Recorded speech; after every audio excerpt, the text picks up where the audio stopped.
I am the Jefferson County Courthouse. It's safe in my head, clacking that typewriter, striking and singing, across my temple, belonging nowhere else on earth any more, but my press room, my courthouse, being enlarged in my amazement. Yes, Sheriff McDowell sits there, looking out the side window of his basement, resting both rough-shod feet on a 50-year-old roll-top imaginary desk, hiccuping amidst the cigar smoke. He is thinking, all over this county deputies are serving warrants, $5 a service, in mud-spattered old Fords, investigating murders, socking the suspects, thinking up dumb answers to give to smart defense attorneys showing off for juries, buying camels from bootleggers in falling-down general stores covered with Rotanga signs, their sinks of galvanized iron set on tanks of seething, smelly mash. He's thinking of this network of crime, sluicing for miles to Warrior and Birmingham. As he watches, his eyes closed, he knows all. Like the Sphinx, he does nothing, thinks everything. Like the Sphinx, his nose is eaten away by acne. Every morning, the black ladies in blue domestic, the white trash ladies in phony leopard skin, are hurrying past in my head, twittering like barn swifts in the flyway, blocking the passage to Judge Boner's court, getting ready to call each other bitchy, to stand in a circle shouting, "Yes, sir," to the prosecutor, puffing out his throat their glaring power, his skinny rump on the desk of the shorthand clerk. This is his lily pad from which he addresses a green pond of obedient bullfrogs. They crouch out front waiting for him to signal. Then they will sing. Today the judge tells him, "You, be quiet now. The judge is going to speak." It's Decoration Day. He will deliver the annual oration. All year long he crouches behind that bench. Now we shall see what he looks like. Resting his pear-shaped paunch like a ripe fruit on his blotter, he does not mumble, "Case dismissed for lack of evidence," or $25 in costs, pay the clerk. Today, instead, he remembers how he was a doughboy, and what a privilege to be this crowd of citizens we are, star-spangled over by that mighty motionless banner gathering coal smoke there. We gawk. He spits, then sits down. The chairman of the Democratic Committee is now to be bound over for rigging election returns, and the drivers of 2 tow trucks are standing there to be fined for shooting it out at a traffic accident with signal flares, and standing together to punch the highway patrol. Here comes the governor's nephew, charged with sodomy.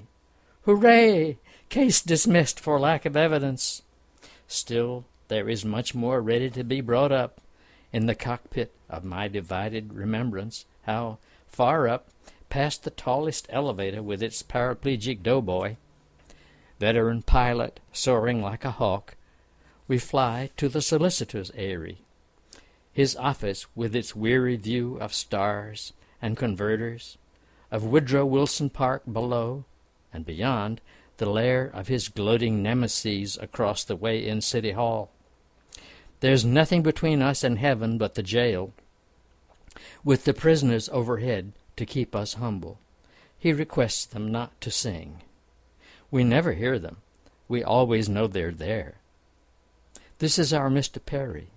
He spares a moment for us always in our dreams, out of his jinxed war with Evil and Bull Connor, Senility and Judge Wheeler, all those multiple assaults of intractable human nature, the surprises of the 100 kinds of dumbness ready to fall on you from behind with a leaded weight. And I think it's the burden of being too bright gives him wrinkles and tired soft patches about the eyes, that he cares about things, that he softly, kindly asks us what can be done for us today. Being honest, he knows there is nothing much either of us could ever do for the other. Both of us wonder why. In the quiet corner of the imagination, there is a press room filled with black machines. Out the window is a giant lintel over the east door. A workman is innocently embracing a farmer, and both rest and may linger under the knee of the brawny lady blindfold, and by that token called by everyone Justice. Press room. My heart folds under. Den of ancient falling apart, clackety-clickety typewriters. Place of never resting more than a minute. Always we hurried down yellow terrazzo Talladega marble floors, clacking our heels, to the deputy's washroom, off to read the latest graffiti, which tells me somebody is sleeping with his own daughter. That's today's news, and has since she was 13, and she's a wonderful screw. Would anyone else come along to join and let him see?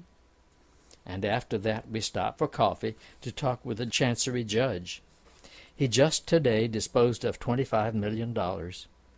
We come away feeling all silvery toe to chin, and sit and think about it all over lunch. There in my head, these persons and places take on their own life, assort themselves in their appointed directions and positions. To the east, the jittery, plaster-faced highway patrolman checking new drivers, hoping they'll not collapse him beneath a turning postal van.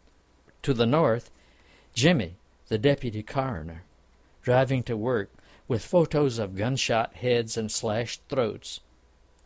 Through the revolving door of the courthouse, junior clerks escaping for coffee, with plump legal typists, and even this moment, perhaps, the chairman of the personnel board, meditating whether to call the county auditor dolt, bindle-headed ass for a front-page fight. Off to the west, the red and white calla lilies nod shyly under the tulip and locust trees, whispering like so many bored, distracted gentry. The litigants burp, wad the paper from lunch. To the south, Miss Frances Mallam's students sing seesaws and ladders up in the Ridgely.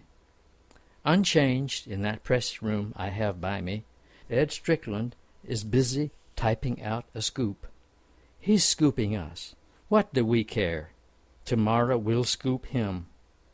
The creaky machine is flying, cranking out the lies and appearances, the happenings that have nothing to do with what is really going on that you can see. I sit there and make the novel of my memory. We are all the plots, innocent of compassion or desire or greed. See, we've finished. We type 2 stars at the bottom of the page. Life, life, captured at last, tied with an inky ribbon. We exult and crack our heels. Something is knocking upon our head upon the door. Laughing, the copy boy comes in and cracks his gum. See, we've finished. We type at the foot 2 stars.